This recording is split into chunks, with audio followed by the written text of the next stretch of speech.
En Hechos 10, verso 44 dice: mientras aún hablaba Pedro estas palabras, el Espíritu Santo cayó sobre todos los que oían el discurso. ¿Cuántos quieren que eso pase hoy aquí? Verso 45: y los fieles de la circuncisión que habían venido con Pedro se quedaron atónitos de que también sobre los gentiles se derramase el don del Espíritu Santo, porque los oían hablar en lenguas y que magnificaban a Dios. Entonces respondió Pedro: ¿puede acaso alguno impedir el agua para que no sean bautizados estos que han recibido el Espíritu Santo también como nosotros? Y mandó bautizarles en el nombre del Señor Jesús. Entonces le rogaron que se quedase por algunos días. Esto ocurre en la casa de... Estaba Pedro en Cesarea, en la casa de Cornelio, y lo mandan a buscar. Y él tiene que predicar. Y había en ese lugar gentiles, personas que no eran del pueblo judío. Y ocurre algo. El Espíritu Santo, mientras Pedro predicaba, el Espíritu Santo comienza a tocar a la gente y comienza a bautizar en nuevas lenguas a la gente. Y ocurre que en esa reunión estaban los de la circuncisión. Estaban, dice la Escritura, los fieles de la circuncisión, aquellos de la ley, aquellos aferrados a la tradición, a la ley. Estaban en esa reunión y de repente, mientras Pedro predicaba, el Espíritu Santo entra. Y es maravilloso que podamos entender que Él es Dios y Él puede entrar cuando quiere. Él puede entrar cuando quiera a nuestras reuniones. Que entre cuando Él quiera y que haga lo que Él quiera en nuestras reuniones. Dale ese aplauso a Él. ¡Aleluya! Que venga cuando Él quiera sobre nosotros. Pero no era algo normal, así que estaban los fieles de la circuncisión, los religiosos de la época, y de repente ven que el nuevo, que ni siquiera era judío, comienza a hablar en lengua, y otro, y otro, y otro, y el Espíritu Santo, que es un revolucionario, les revoluciona el culto, les revoluciona la teología, les revoluciona lo que ellos conocían hasta el momento. Mientras predicaba Pedro, mientras predicaba, cayó sobre todos. No cayó sobre algunos, cayó sobre todos. Hablaban nuevas lenguas, dice, magnificaban a Dios. Y luego en el mismo momento se bautizan. Qué tremendo. Algo nuevo, diga conmigo, algo nuevo. Yo creo en mi espíritu que es lo que va a comenzar a pasar en esta iglesia. Algo nuevo, algo nuevo, algo nuevo. Ha sido maravilloso todo, claro, pero vienen cosas mayores. Vienen cosas mayores, vienen nuevos tiempos. Y hoy estamos proclamando el nacimiento de un nuevo tiempo. Nuevos lugares, nuevas conquistas. Amén. Aleluya. Gracias, Jesús. El Espíritu Santo les desordenó el culto. Les desordenó el culto. Qué tremendo, qué enseñanza.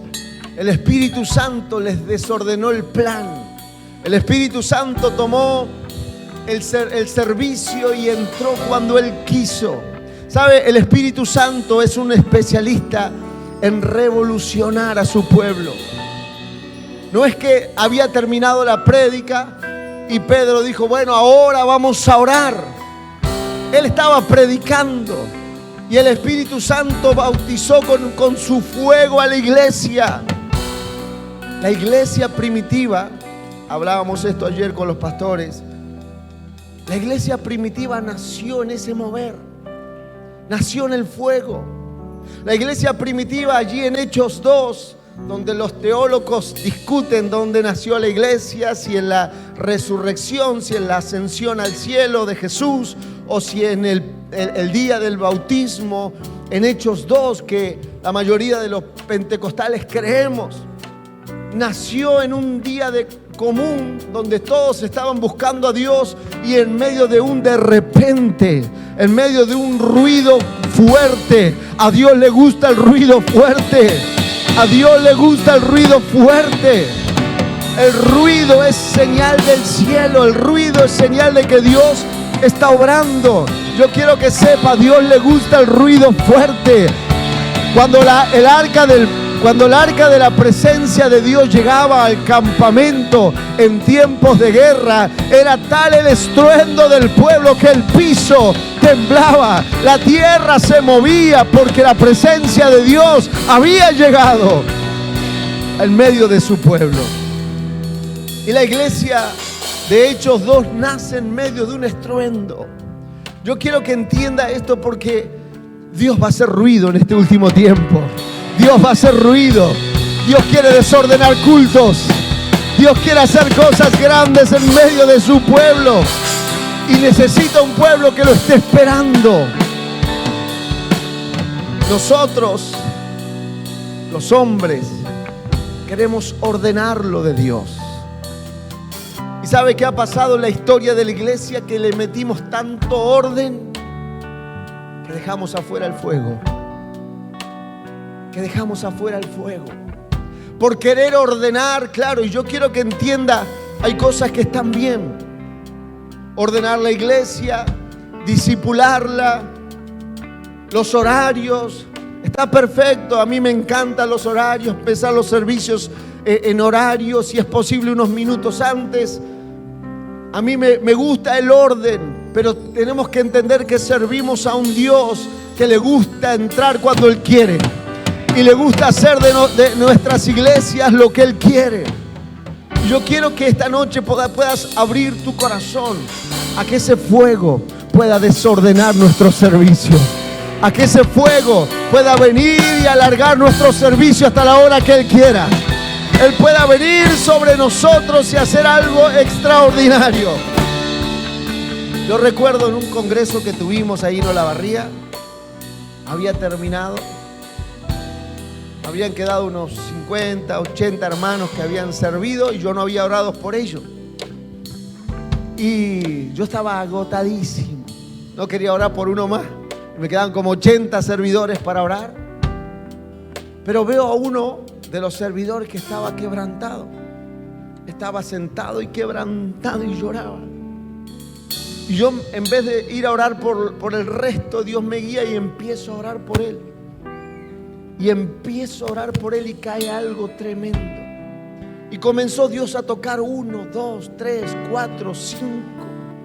Ellos comenzaron a llamar a los familiares que se habían ido. Vuelvan, vuelvan, vuelvan porque pasó algo. Tuvimos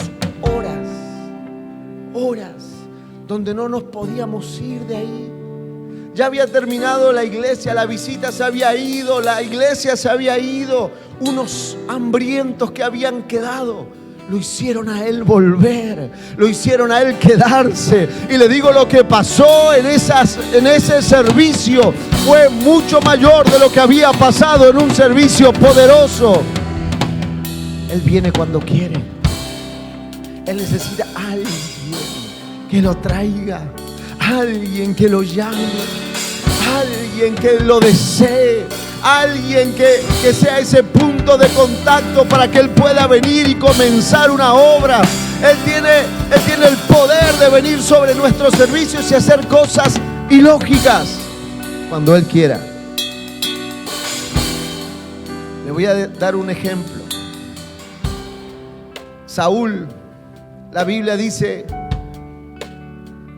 que envía una compañía de 50 soldados a buscar a David en Ramá, donde estaba con Samuel, estaba escondido. Y dice que llega a los primeros 50 y el Espíritu Santo, que le encanta hacer cosas nuevas, toca a los 50 soldados. Y 50 soldados profetizando vinieron a buscar y llevarse preso a David. Y se ponen a profetizar. Y le van a decir a Saúl: Saúl, ¿a que no sabe lo que pasó? No vas a creer. Los 50 que mandaste están profetizando con Samuel en Ramá. No puede ser. Mandó a otros 50. Dijo, a estos no los va a tocar Dios. Y manda 50 más, y cuando llegan a ese lugar, los 50 más nuevos comienzan a profetizar. Y le dicen a Saúl, Saúl, te tenemos noticias, los otros 50 también están profetizando, ya son 100.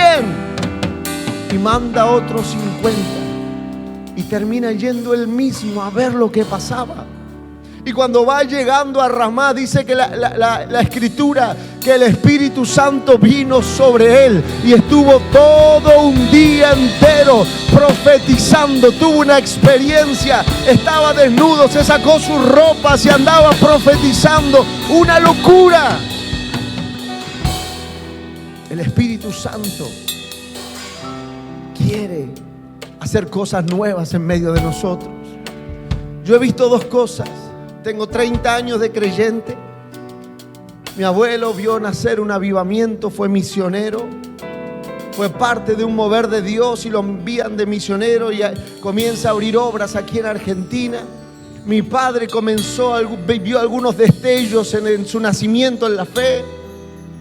Y luego vino toda una generación de religiosidad.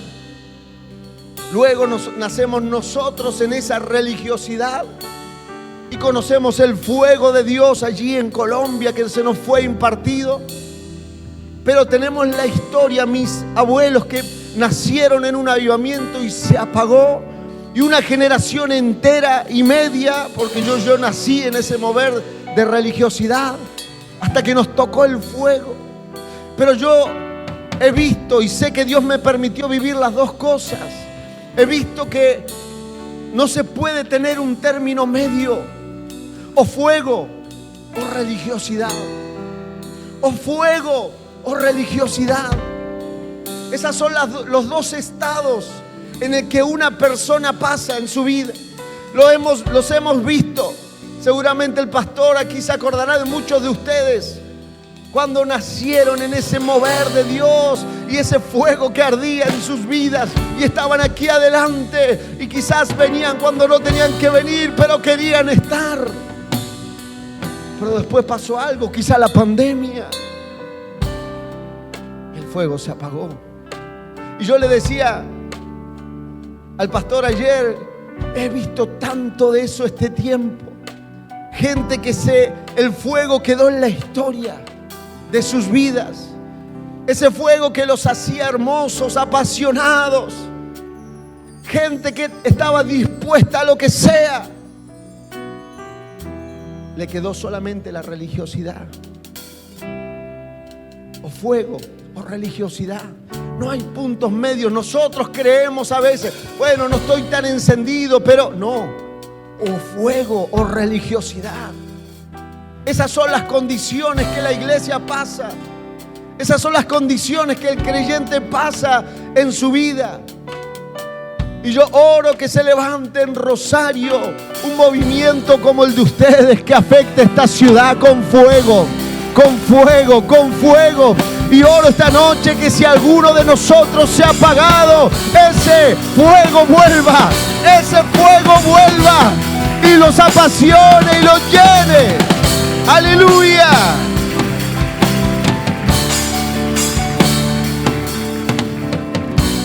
¿Qué pasa cuando se pierde ese fuego? Cuando se pierde ese fuego, yo he visto las consecuencias. Empieza la crítica. Empieza la crítica. Lo que nunca antes veníamos y Fede cantaba, parecía un querubín.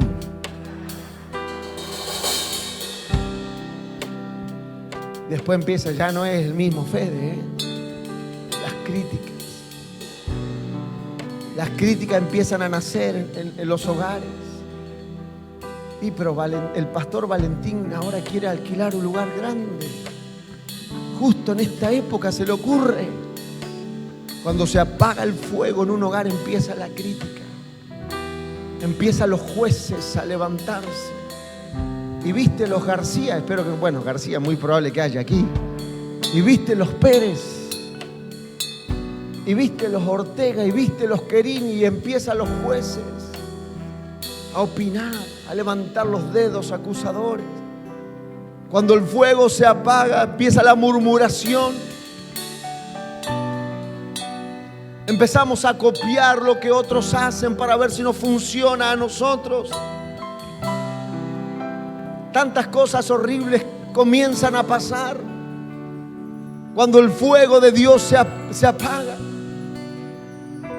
Pero creo de todo corazón que en Argentina llegó una hora de tomar una decisión, y es volver al fuego que hace a una persona diferente. En los días de David, cuando Dios llama a David, dice, primer libro de Samuel, capítulo 16, en el verso 13, dice: y enseguida Samuel tomó el recipiente con el aceite y en presencia de sus hermanos consagró como rey al joven David, que se llamaba David. Y a partir de aquel momento, ponga atención, el Espíritu Santo se apoderó de él. El Espíritu Santo se apoderó de David. A partir de ese momento el Espíritu vino sobre David, pero no dice, la otra versión dice el Espíritu vino sobre él. Dios habla hoy, dice el Espíritu se apoderó de David. Yo quiero que el Espíritu se apodere de mi vida. Yo quiero que algo nuevo empiece en mi vida. Cosas nuevas comiencen. Cuando el Espíritu Santo viene sobre alguien, van a pasar cosas ilógicas. Yo tenía 19 años cuando nació mi hijo Luciano. Se los he contado, y a los 2 meses se moría en un hospital. Y eso me llevó a Cristo, a una iglesia, a la iglesia de mi papá, a buscar un milagro. Y Dios toca nuestras vidas, sana a mi hijo. Pero yo tuve una experiencia con ese fuego. A la semana, literalmente a la semana, yo estaba en una plaza, en la plaza del centro de Olavarría, con un saco que me había regalado mi papá predicando. No sabía dónde estaban los salmos. Mira, hay que ser burro para no encontrar los salmos en la Biblia. 150 capítulos. No sabía encontrar los salmos en la Biblia. Pero quería contarle al mundo que Dios había sanado a mi hijo. Predicaba en el hospital, me iba a la terminal de ómnibus y allí les predicaba. Quería compartir. Empecé a ir a la cárcel a predicar. Digo, de ahí no se me puede ir. Les iba a predicar a la cárcel con meses de convertido. El fuego de Dios. Y en medio de una iglesia que no se le movía un pelo por el perdido. Pero cuando el fuego de Dios toca a alguien, ese fuego va a transformar esa persona, puede transformar esa familia y comenzar un gran avivamiento. Puede comenzar con un muchacho de 19 años esta noche, un gran avivamiento, con alguien que desesperadamente diga: yo quiero el fuego de Dios, yo quiero el fuego de Dios. Aleluya.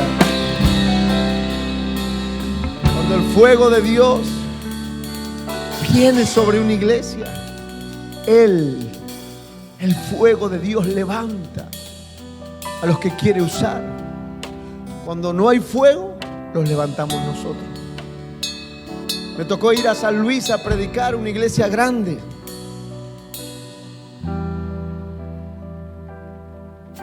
Fui a predicar a la pastoral y a la noche me quedé a predicar a la iglesia del pastor presidente, una iglesia grande. Prediqué a la pastoral, había 30, 40 pastores, prediqué a la mañana, fue un tiempo hermoso. Pero a la noche me tocó predicarle a la iglesia y comencé a ministrar y realmente no alcancé a predicar porque se desató algo tan tremendo, tan tremendo. La gente no se quería ir del templo, cosas pasaban, vinieron gente de otras provincias a esa noche que sabían que estábamos ahí y pasó algo tremendo, no pude predicar. Pero cuando termina la reunión, el pastor me lleva a una oficina que tenía atrás y me dice: pastor, necesito que unja a mis pastores, a los pastores que yo he levantado. Así que cuando se va la gente, una media hora después me van a buscar y yo vengo y estaban en una ronda como 20 personas y me dice: estos son mis pastores y yo no puedo orar por ellos. Y yo le digo: pastor, ¿quién te dijo que los unjas? él se larga a llorar y me dijo, nadie necesitaba líderes y los fui ungiendo. Y yo le digo, pero Dios, y le digo a ellos, díganme de ustedes, ¿quién siente el llamado de Dios sobre sus vidas? Y ninguno de ellos me pudo decir, yo, pastor. Y él se paró delante de ellos y le dijo, a ustedes los levanté yo, no Dios. A partir de hoy yo les pido que vuelvan a ser líderes. Y cuando Dios decida, Dios los va a levantar. Yo digo, la que me metí, me llamó a ungir sus pastores y no tenía pastores. Y luego me llama unas semanas más adelante, me dice, pastor, comenzó algo tan tremendo en la iglesia. Cuando el fuego no está, nosotros metemos la pata. Nosotros queremos oficiar de Espíritu Santo, levantar a uno, levantar a otros. Me llama una pastora y me dice, pastor, venga por favor a mi viuda, venga y unja a mis hijos. Yo le digo, pastora, ¿cómo voy a ungir a tus hijos si yo no sé si Dios los llamó? No es que los tiene que llamar Dios, no, ¿por qué los tiene que llamar? Dios llama al que Él quiere. Dios llama al que Él quiere. David no era el indicado, ni siquiera para estar en esa reunión. En este último viaje tuve el privilegio de estar almorzando en la casa de mi pastor y tenía al pastor Ricardo ahí en la cabecera, tenía al doctor Samuel Pagana al frente mío y al doctor Hurtado al otro lado mío, tremendos teólogos. Y yo parecía que estaba en una cancha de ping-pong, de tenis, y para acá escuchaba, no me atrevía a meter un bocado. Y por allá se calmó y me dice, Gustavo, ¿querés hacernos alguna pregunta? Y yo le digo, ¿por qué David no fue invitado por Isaí, su padre, a la reunión donde fue Samuel a ungirlo? Yo le digo, porque yo he entendido que había algo que pasaba ahí, ¿cómo va a llevar a todos los hermanos menos a él? Y él me dice, el problema era algo cultural. Los menores no podían estar en la charla de los grandes. No era que se tenía bronca con él, no era que era despreciado, era menor. Era menor. Pero el Espíritu Santo eligió al que no calificaba. El Espíritu Santo eligió al que no calificaba. ¿No le parece tremendo? ¿No le parece tremendo que el Espíritu Santo no respeta los órdenes de las personas? El Espíritu Santo no respeta a aquel que nosotros decimos, sí, seguro, este es. El Espíritu Santo entra y dice, tráeme a aquel de allá atrás, porque a ese quiero usar para cosas grandes. De él me he provisto de un nuevo rey. Nosotros los hombres nos ponemos adelante y entorpecemos lo que Él quiere hacer. Pedro estaba predicando y el Espíritu Santo se comenzó a mover y a ungir las personas y el fuego comenzó a caer. Necesitamos como iglesia tener ese sentir. Ven cuando quieras, al comienzo, al final, en el mensaje. Ven, Espíritu Santo, necesitamos que rompa nuestros moldes. Yo no sé si esta noche alguien dice, yo quiero fuego. Alguien que diga, yo quiero el fuego.